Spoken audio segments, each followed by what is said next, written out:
Hi everyone. So in this lecture, we will go over the project menu in GT Designer 3 and see what options you have here. If you click on it, the first option is it will take you to system and screen, which are down here below. And then you have a project information tab where you can type in your title, ID, details, who created the project and all that stuff. And it also creates like a date timestamp of it when you do that. Then under labels, this is where you can import labels from a Mitsubishi PLC or a Rockwell or Omron PLC or a Siemens. I mean, there are a lot more which have labels, but that's where your labels would come in. Then you have global labels as well, which you can create HMI labels locally and use them. So that's where you would do the label stuff. And then in the comments, this is where you would have your comment list. And remember when we were looking at like the columns and stuff.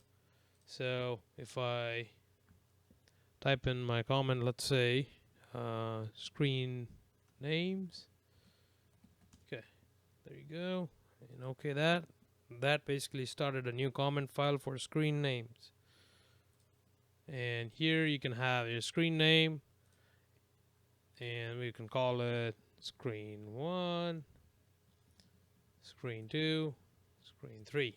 So that's how you would create your screen name here for this thing. And then you can export this, import it back, search it, and do all the other happy stuff. And yeah, that's how you get your comments in here. And you can select which language you want on the column 1. Then you can have multiple columns in this. So you can have a second column for a different language as well if you want. So we'll leave it to that. Then also to name this, you right click here, rename it, and give it screen names. Okay. All right. Now under alarms, here you can have a common setting for the alarm if you want to save the log into a CSV or anything like that. Then you have user alarm. This is where you would create your device. You can have 3 different kind of alarm, like show historical or accumulate the alarm as they go through and just show the current alarm. You can also have alarms pop up on a screen by itself when it happens, so you don't have to manage pop up in the PLC. Then you can retain how much alarms you want to store. So if you want to store, let's say 5,000 alarms, it's going to say I'm going to use this much of my SRAM. Under the action, you can specify what you want to do when the buffer is full. You can have a full signal back to the PLC, and you can have a trigger from the PLC to clear the buffer too. So let's uncheck these guys. We go to device. Here you have it set up for 2 seconds. You can make it up to 100 millisecond refresh rate on the alarm. This is where you would set your points. And here you have an option to set up your device to be continuous or random. So if you leave it to continuous, I'll give you a little example. So if I start with M0 as the first bit, let's say, and I want 20 of them, all these are in line and I cannot change them. Now if I make it random, I can go to this per se and make it 20. My bad. Yep, there you go. Yeah, I can go to that and make it 20. So that's the difference between device setting being random or continuous. Also on the comment group, you can have the same thing. You can make it continuous or random. When you do random, you can make things basically open this up and pick what you want. If you leave it to continuous, it starts from number 1 and keeps on going. So this is where they can reset the alarm and all that stuff. Now here you can save the alarm log and do all the stuff, store it to a SD card or something like that. I don't usually get into the ladder search thing and don't get into the external output stuff. So let's cancel this. You can have a pop-up display for the alarm. This is if you have it set up for a pop-up alarm in one of these alarms.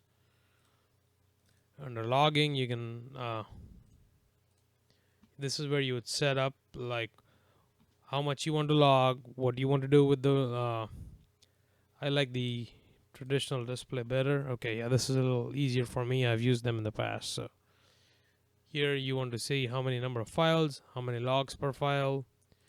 Here you can do a trigger on the terminal and device for that. This is where you would have your logging trigger, how often you want to log. This is set up for 100 milliseconds. I believe that is the fastest. I don't think you can go faster than that. On the sampling side, if you do a trigger, you can go. You can have a logging notification, like when it's logging. If it misses a log, it will tell you as well. And then you can specify to retain the log value. So if you're doing like a graph or something, you would want to store it. This is what you would use. You would say, I want to retain the log value. Under the device, let's do get rid of these guys so we can go to the next option. Okay. This is where you would set up how many devices you want to log. So if I do D0 and do 5 points, it's going to do D1, D2, D3, D4. That's how you would log it. And if you go to file save, this is where you want the log to be saved and what format it will be saved as. So that's how you would save your logging feature.